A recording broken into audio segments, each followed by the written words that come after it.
دو ٹوک لفظوں میں جو بات سمجھائی، وہ بدشگونی کا مرکز یہ دل ہے، وہ بدشگونی کا مرکز یہ دل ہے۔ اور جس دل میں اللہ کی محبت گامزن ہو، جس دل میں توکل کی دولت موجود ہو، اس دل کے اندر پھر کوئی بدشگونی نہیں آیا کرتی۔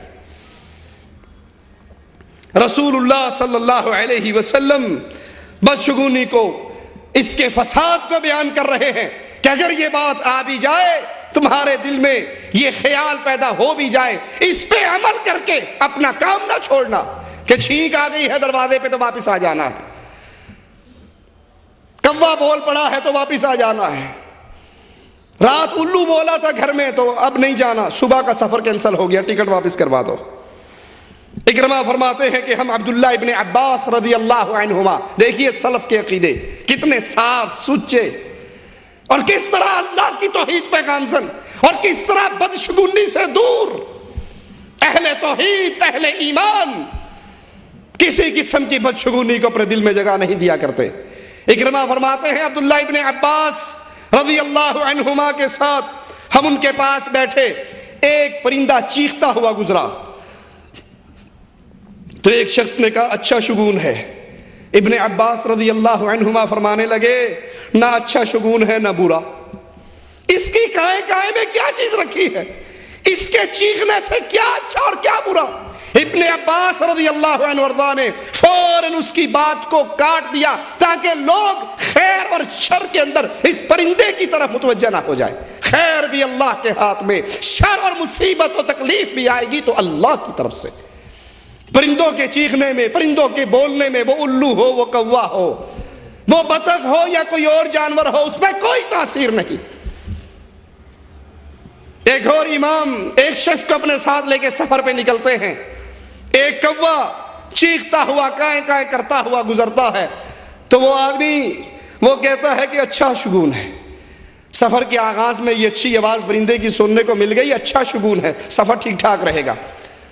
وہ امام کہنے لگے اس بیچارے کے پاس کاہے کی بھلائی ہے، یہ جو ہمارے سفر کے آغاز میں آ کر بولا ہے، اس کے اختیار میں، اس کے بولنے میں کاہے کی بھلائی ہے، اور جو ان کے تو نے یہ بات کی ہے تو اس سفر میں میرا ساتھی بن ہی نہیں سکتا، چل بھاگ جا۔ مواہد جو اللہ پر بھروسہ کرے، اللہ پر ایمان لائیں، اللہ پر توکل کرے، اللہ سے خیر مانگیں اور اس شروں کی ساری پناہ اللہ سے طلب کرے، وہ کسی قسم کے شبہے کا شکار ہی نہیں ہوا کرتے۔ آپ کے سامنے ایسی کوئی بات آئے، آپ کے ماحول میں آپ کا بڑا، کوئی چھوٹا، کوئی عزیز، کوئی قریبی اس طرح کی بات کرے تو سلف کے طریقے پہ چلتے ہوئے فوراً ٹوک دو کہ نہ الو کے چیخنے میں تاثیر ہے، نہ کالی بلی کا راستہ کاٹنے میں تاثیر ہے، نہ کوے کی کائے کائے میں تاثیر ہے کہ آج کوا منڈیر پہ بیٹھا ہے ضرور کچھ ہونے والا ہے، آج امی کے ہاتھ سے آٹا روٹی پکاتے ہوئے پیڑا گر گیا کچھ ہونے والا ہے، آج آنکھ ہل رہی ہے، آنکھ پھڑک رہی ہے ضرور کچھ ہونے والا ہے، ہچکی بہت آ رہی ہے کوئی یاد کر رہا ہے مجھے۔ یہ ساری باتیں ہندوؤں سے لی ہوئی ہے، ان کی نہ کوئی تاثیر ہے نہ کوئی اثر ہے۔ مواہد خیر اللہ سے مانگتا ہے، اللہ پر بھروسے کرتا ہے اور ان طرح کی چیزوں کا شکار نہیں ہوا کرتا۔ صحیح بخاری میں ہے اگر کسی چیز میں نحوست ہوتی، اگر کسی چیز میں نحوست ہوتی تو تین چیزوں میں، گھوڑے میں، بیوی میں اور گھر میں، اگر نحوست ہوتی تو ان میں ہوتی، لیکن نحوست بدشگونی اللہ کے نبی صلی اللہ علیہ وسلم اس حدیث میں اس کا انکار کر رہے۔ تیسری چیز جس کی اس حدیث میں نفی کی گئی وہ رات کا ایک پرندہ الو، اہل جہلیت اس کے گھر میں آنے کو باعث نجس سمجھتے تھے، منحوس سمجھتے تھے کہ الو آ کر بیٹھا ہے، اب یہ کچھ نہ کچھ کر کے جائے گا، اس کا جو بولنا ہے وہ ٹینشن اور پریشانی ہے۔ اہل جہلیت کے گھر میں جب آ کر الو بیٹھ کر بولتا، وہ اس کا پہلا مطلب ہی یہ نکالتا ہے کہ یا یہ میری یا میرے گھر والے کی کسی کی موت کی اطلاع لایا ہے، کیونکہ الو کا رشتہ یا اس کا علم ملک الموت کے سارے دفتروں میں ہے نا، وہ دیکھ لیتا ہے اب مرنے والا کون ہے، پہلے جا کے رپورٹ دیتا ہے، تیار ہو جا انڈے ہی۔ کیا جہالت کی بات ہے، اس کے بولنے سے فلاں مرے گا، یہ آیا ہے موت کی خبر لایا ہے، یہ آیا ہے وہ ہمارے اکثر نہیں کہتے روندا گیا تو مویاں دی خبر لے آیا. یہ خبریں اللہ کے علم میں ہے، کسی کے پاس نہیں. نہ پرندے کے بولنے سے کسی کی موت اور حیات کا پتہ چلتا ہے، نہ کالی بلی کے آگے سے گزر جانے میں سفر کی نحوست یا اچھی بری کا کسی بات کا علم ہوتا ہے. یہ جہالت کی باتیں اہل جاہلیت کے بکواسات کہ ان کے دروازے پہ، ان کے گھر پہ جب آ کر کوئی پرندہ بولتا، خاص طور پہ الو بولتا، وہ سمجھتے یا میری موت کا پیغام ہے یا میرے گھر میں سے کسی اور کی موت کا پیغام ہے. اہل جاہلیت کا یہ خیال بھی تھا کہ میت کی ہڈیاں الو بن کر اڑنے لگتی ہیں. میت کی ہڈیاں یہ الو کی شکل میں تبدیل ہو کے اڑنے لگتی ہیں اور پھر جس کی موت ہوتی ہے اس کے گھر میں جا کے بولنا شروع کر دیتی ہے. یہ سارے نظریات، یہ سارے عقائد باطل نظریات ہیں. چوتھے نمبر پر حدیث میں جس چیز کی نفی کی گئی وہ سفر ہے. ابو داؤد میں ہے محمد بن راشد کا قول کہ اہل جاہلیت سفر کے مہینے کو منحوس جانتے تھے. سفر کے مہینے کو منحوس جانتے تھے، اور یہی بیماری آج بھی موجود ہے. کلمہ پڑھنے کے باوجود اس مہینے کو منحوس جانتے ہیں، اس میں شادی بیاہ کو منحوس جانتے ہیں. کہیں کسی کا ڈر ہے، کہیں کسی کا خوف ہے. اور تو اور ایک دفعہ ہمیں ایک سوال آیا ایک جگہ پر درس کے بعد، مولوی صاحب محرم سے گانے سنے جا سکتے ہیں؟ محرم میں گانے سننے جائز ہیں؟ میں نے کہا بھائی محرم کے علاوہ جائز ہے؟ کہتے نہیں پونو چھڈو تسی اے دسو محرم میں جائز نہیں. کیونکہ اگر محرم میں گناہ کرو گے حسین کی پکڑ آ جائے گی. اگر محرم میں شادی کرو گے حسین مارے گا.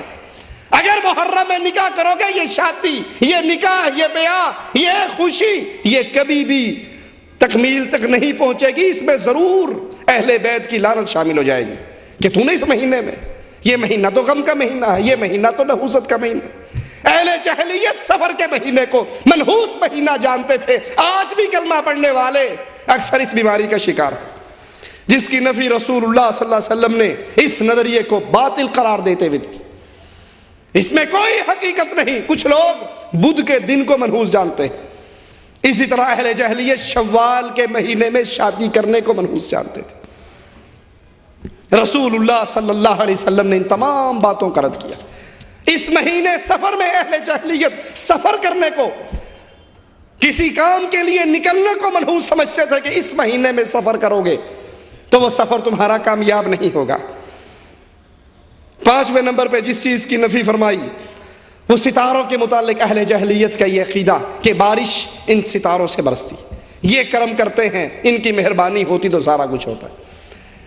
جس کا ایک اور حدیث میں بھی ذکر ہے، رسول اللہ صلی اللہ علیہ وسلم نے فجر کی نماز پڑھی، پانی والی مٹی پر، گارے پر سجدہ کیا، سلام پھیرا اور کہا کہ اے میرے صحابہ، پتہ ہے آج اللہ نے کیا کہا؟ فرمایا اللہ ورسولہ اعلم. کہا مالک نے فرمایا آج کچھ لوگوں نے صبح کی کافر ہو کر، کچھ نے صبح کی مومن ہو کر، اس ایک بارش کی وجہ سے. دیکھیے یہ زبان سے نکلے ہوئے جملے انسان کو کہاں تک برباد کر دیتے. بارش کی نسبت جس نے اللہ سے توڑ کر ستارے کی طرف کی، جس نے یہ کہا یہ بارش فلاں ستارے کی کرپا ہے، اس کا کرم ہے، اس کا فضل ہے، اس کی مہربانی سے ہوئی ہے، اصبحوا بی کافرن، یہ کافر ہو کر اٹھا. اور جس نے کہا یہ اللہ نے برسائی، یہ اللہ کا فضل ہے، یہ اللہ کا کرم ہے، اللہ نے مردہ زمین کو دوبارہ زندہ کیا، ہم سب کو پانی پلایا، اصبحوا بی مؤمنن، یہ مومن ہو کر اٹھا.